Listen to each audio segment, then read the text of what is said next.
first phrase on my list is often said to someone who is expected to speak, but for some reason they've forgotten what they want to say or are stuck for words. And the phrase is, "Cat got your tongue." Now, I'm sure we all have used this saying at some point. I know I have. For example, a few days ago I bought one of my favourite chocolate bars. It was dark chocolate with a soft orange cream in the middle, and I placed it into the fridge until later. And when I went to eat it later, I noticed it had vanished. I knew exactly who had eaten it because there's only one other person in this house who likes these chocolate bars more than I do, and that is my daughter. So jokingly, I asked her, "Have you eaten my chocolate bar?" And she just stared at me and she didn't speak, trying her best to look innocent. And then I used the phrase, "What's the matter? Cat got your tongue?" I used this phrase, but I had no idea of its origin. So where did this phrase begin? Well, there are actually two possibilities. It may have originated out at sea when the captain of a ship would whip a sailor for his wrongdoings, and he would use a cat o' nine tails on the poor man. The cat o' nine tail was a whip with 9 separate straps attached, and each strap had 3 knots tied into it. And it was a particularly brutal form of punishment. When the cat o' nine tails was used, it would often tear strips of flesh from the men's backs. And it was said that after the man had received his flogging, he would be speechless after, hence the phrase, "Cat got your tongue." But this version may be a little unreliable. Another theory is that the phrase came from the time of the witch trials, when people genuinely believed in witches that could shapeshift into cats and steal the tongues of anyone who had discovered their real identity. But it is believed that the phrase more than likely was born in ancient Egypt, when anyone who was deemed to have spoke out of line about the government or even worse, religion, would be punished by having the tongues cut out from their mouths, and then it was fed to the cats. And it's safe to say that they didn't talk in such a manner again, and it also ensured that no one else would ever speak ill of royalty or religion again. The next phrase we're going to delve into, I have always presumed was from the Mad Hatter in Alice in Wonderland, but I was very, very wrong. The phrase I'm talking about is "as mad as a hatter." In the 18th century, the hat-making business was actually responsible for a serious illness that was spread around hat makers themselves. Many of the hats were made from fur pelts, but before the fur could be used, it was treated with a substance named mercury nitrate, which was resulting in so many people in the profession having unexplained tremors, speech problems and hallucinations, as well as other ailments. And this actually went on for quite some time until the 1940s, when mercury was officially banned from the hat making process. And it is said this is where the phrase came from, because the people who were making the hats were literally mad hatters. Now, have you ever heard the phrase riding shotgun? This is a phrase that you may use if you wish to sit in the passenger seat of a car when going out for a ride. So if there's a group of you and you don't want to sit in the back, you say, "I'm riding shotgun." Well, it didn't always mean this. It literally meant, I'll be riding up front with a shotgun. It is believed that this phrase was born in the Old West. Back in those days, when a coach was travelling with something valuable, a second person would sit beside the driver with a shotgun on his lap, just in case anyone decided to steal from the coach whilst it transported its cargo, or if any wild animals attacked. A blast from the shotgun could most certainly make them think twice, if they were still alive, to do so. So actually, when you think about it, the phrase riding shotgun isn't that different from its origin story. You know, minus the actual shotgun and the cargo robberies. Now, I'm sure that you've all had something really important that needs doing with a certain amount of agreed time, whether that be in schoolwork or an important piece of work for your job, and you was given a deadline to get the job finished. But where exactly did the phrase deadline come from? Well, way back in the Civil War, a deadline would be the name given to a border that was surrounding a prison. This border was normally a ditch dug into the ground, and it was commonly known between the prisoners that if they were to try and escape and make it past the ditch, they would be shot dead. And this ditch was known as a deadline. And it is also said that some prisoners would purposely run towards the deadline to be shot dead to escape squalor and inhumane conditions that they were being kept in. Over the years, the phrase deadline somehow become more associated with time, rather than a prisoner of war meeting his end in a ditch. Now, I'm sure at some point in your life you have come across a deceitful person who has eventually showed you their true nature of their ways and their true character. and you may say that this person has at last shown their true colours. But where did this phrase originate?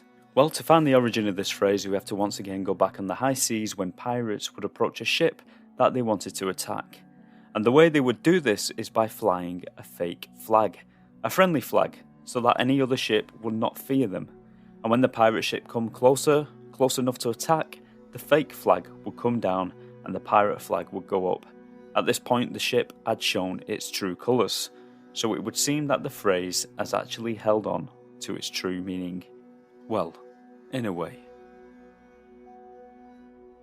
Now, if you are particularly pleased by something, you may say, "I'm pleased as punch," which for some reason I always associated with the drink. But the origin story of this phrase actually comes from the popular puppet show which was introduced in England in 1662, and that show is Punch and Judy. And the story has changed considerably since 1662.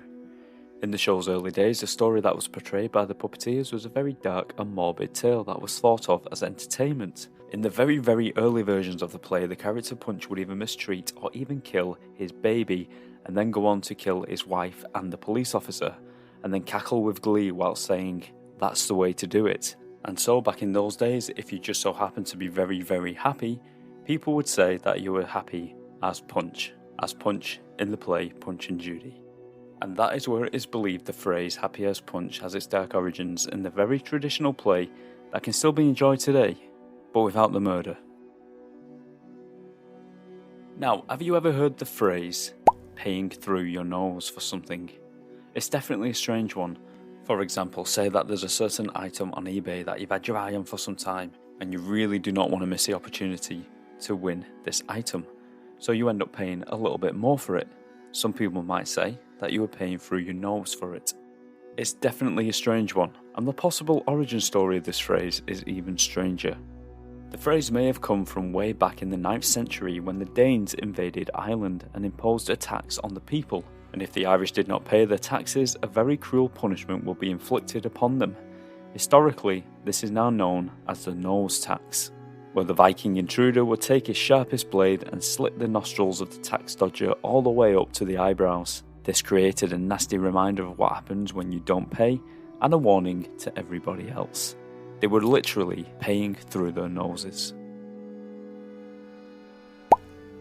Now the next phrase is "gone to pot." Let me try and put this in some kind of scenario. Let's say that you have plans, and for whatever reason those plans fall through and they did not go the desired way. You could say that your plans went to pot. Now there are a few theories on the origin of this phrase, such as an animal being hunted and killed and cut into pieces and then placed in a big pot and boiled, or in some extreme cases even boiling people to death in pots as a form of punishment. You would say that they have gone to the pot. Although the phrase probably come from the 16th century when people would take scraps of meat and bone from a meal and reuse it the following day. And if anyone inquired where the scraps of meat and bone had gone, the other person would probably say, "It has gone to the pot." And this is probably where the phrase "gone to pot" initially came from. Now the last phrase on my list today is "Saved by the Bell." And the first thing that came to my mind was a 90s sitcom that was set in a high school, you know, the one with Zach and Screech and Kelly, but it has nothing to do with that TV show. The phrase "saved by the bell" is commonly used when you feel you have to be saved from doing something that you didn't want to do by an interruption. But the origin is much darker and morbid. Many believe the phrase has its roots in the fear of being buried alive. As far back as the 16th century, it has been documented that many people have been falsely presumed dead and buried alive. This absolutely terrified most people, and the thought of waking up in your coffin was like a nightmare come true. And so many people requested that before they were buried, their heart was cut from their chest, or that their wrists were cut and they could bleed out before being buried. This included Hans Christian Andersen, who requested that his veins were cut before burial. Even George Washington feared being buried alive, requesting not to be placed in the vault until 2 days after his death. In later years, a contraption was built to ensure that it was possible to let others know if you had been buried alive. And this contraption was called the Improved Burial Case, or the Safety Coffin. The design was registered in 1868. The coffin would be made of clear glass, so the occupant could be seen clearly and saved if he or she was somehow alive.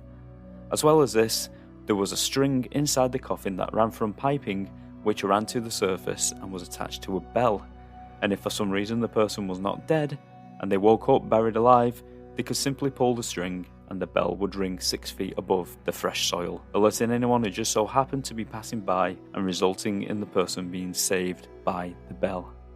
However, there is no record of this coffin ever being made or used, and this theory may or may not be true. It is actually more likely that the phrase was coined in the 19th century after a newspaper wrote an article on a boxing match regarding a boxer who was seconds away from defeat at least half a dozen times before winning the fight. And according to the reporter who was covering the fight, the boxer was very lucky and saved by the bell.